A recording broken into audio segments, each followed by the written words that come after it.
বাংলাদেশ জামাতে ইসলামের secretary general Mia Mohammad Golam পরোয়ারকে গ্রেপ্তার করেছে ফ্যাসিবাদী শেখ হাসিনা।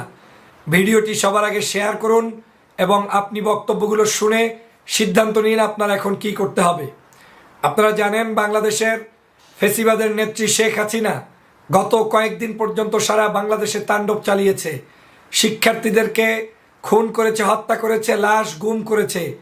কারো কারো ধারণা মতে হাজারের অধিক মানুষ তিনি ইতিমধ্যেই হত্যা করেছে। আর সে কারণেই সকল প্রকার ইন্টারনেট লাইন বন্ধ রেখেছে, ইলেকট্রিসিটি অফ করেছে, হেলিকপ্টার থেকে গুলি নিক্ষেপ করেছে এবং বিভিন্ন অলিতে গলিতে ঢুকে আমার দেশের প্রাণপ্রিয় কোমলমতি শিক্ষার্থীদেরকে পর্যন্ত হত্যা করেছে। যখন এই হত্যাযজ্ঞ চলমান তখনই বাংলাদেশের অন্যতম একটি সেরা দল বাংলাদেশ জামাতে ইসলামী, তারাও আজকের এই সরকার পতন আন্দোলনে যোগ দিয়েছে। বাংলাদেশ জাতীয়তাবাদী দল বিএনপির পক্ষ থেকে ঘোষণা দেওয়ার সাথে সাথেই জামাত ইসলামের আমির ডাক্তার শফিকুর রহমানও তিনি ইতিমধ্যেই ঘোষণা দিয়ে মাঠে থাকার সিদ্ধান্ত জানিয়েছেন এবং সকল দেশবাসীকে আজকের এই সরকার পতন আন্দোলনে অংশগ্রহণ করার অনুরোধ করেছেন। ফ্যাসিবাদী এই আওয়ামী লীগ যখন বুঝতে সক্ষম হয়েছে যে আজকের এই আওয়ামী লীগের শেষ সময় চলে এসেছে, তাদের ক্ষমতা দীর্ঘায়িত করার আর কোনো সুযোগ নেই, যে কোনো সময় তাদের পতন নিশ্চিত, তখন তারা আজকের এই বাংলাদেশের মানুষের উপরে চেপে বসার জন্য নতুন করে ষড়যন্ত্র হিসাবে এদেশের যারা যারা যোগ্য দলের যোগ্য নেতা রয়েছে তাদেরকে অ্যারেস্ট করা শুরু করে দিয়েছে। তার অংশ বিশেষ হিসাবে জামাত ইসলামের সেক্রেটারি মিয়া মোহাম্মদ গোলাম পরোয়ারকে ইতিমধ্যেই অ্যারেস্ট করে হয়েছে এবং তিনি সহ কেন্দ্রীয় অনেক নেতাকে গ্রেপ্তার করেছে। বিএনপির বহু নেতাকে গ্রেপ্তার করেছে, যেটা আমি ভিন্ন ভিডিওতে বলেছি। আজকের এই মুহূর্তে মিয়া গোলাম পরোয়ারকে গ্রেপ্তার করার মধ্য দিয়ে শেখ হাসিনা মনে করছে যে এই দলটিকে স্তব্ধ করে দেয়া যাবে, কিন্তু আমি বিশ্বাস করি বাংলাদেশ জামাত ইসলাম একটি অন্যতম সেরা দল এবং তাদের সাংগঠনিক কর্মদক্ষতা এবং তাদের নেতাকর্মীর যে চেইন অফ কমান্ড, তাতে এরকম 1000 মিয়া গোলাম পরোয়ারকে গ্রেপ্তার করলেও আন্দোলন দমিয়ে রাখা যাবে না।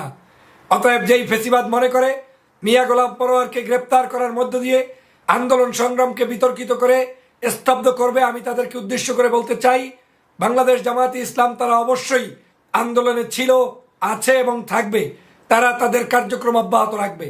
সমস্ত জামাত ইসলামীর নেতাকর্মীদেরকে আমি উদাত্ত আহ্বান জানাতে চাই, আপনাদের আমির ডাক্তার মোহাম্মদ শফিকুর রহমান সাহেব তিনি যে সিদ্ধান্ত জানিয়েছেন দেশের এই ক্লান্তি লগ্নে, যেহেতু এখন সব কিছু বন্ধ, ইন্টারনেট বন্ধ, তথ্যগুলো সঠিক মতো যায় না, যখনই এই ভিডিওটি পাবেন আপনি নিজে শুনবেন, সিদ্ধান্ত সবাইকে জানিয়ে দিবেন। আমির সাহেব সিদ্ধান্ত জানিয়েছেন সারা বাংলাদেশে ফ্যাসিবাদ বিরোধী এই এক দফা দাবিতে সবাইকে নামতে হবে। দল মত রাজনীতির ঊর্ধ্বে উঠে সকল মানুষকে তিনি আহ্বান জানিয়েছেন ফ্যাসিবাদের বিরুদ্ধে লড়াই করার জন্য। অতএব মিয়া গোলাম পরোয়ারকে অ্যারেস্ট করার মধ্য দিয়ে ফ্যাসিবাদ যে আজকের জামাত ইসলামকে যা দেখাতে চায়, বুঝাতে চায়, সেটা কোনোদিন বাস্তবায়ন হওয়া সম্ভব নয়।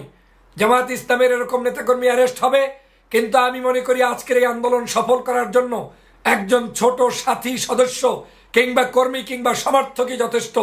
অতএব এই বাংলাদেশে আপনাদের বিভিন্ন নেতাকর্মী যখনই যেখানে গ্রেপ্তার হোক না কেন, আপনাদের বাকি যারা আছে মাঠে ময়দানে, প্রয়োজনে যাদেরকে কেউ চেনে না, তারা মাঠে যুদ্ধ করে জয়যুক্ত হবে এবং তারাই বাংলাদেশের মানুষের মুক্তি নিয়ে আসবে ইনশাআল্লাহ। অতএব কারো গ্রেপ্তারের মধ্য দিয়ে আন্দোলনে স্তব্ধ থাকবে না।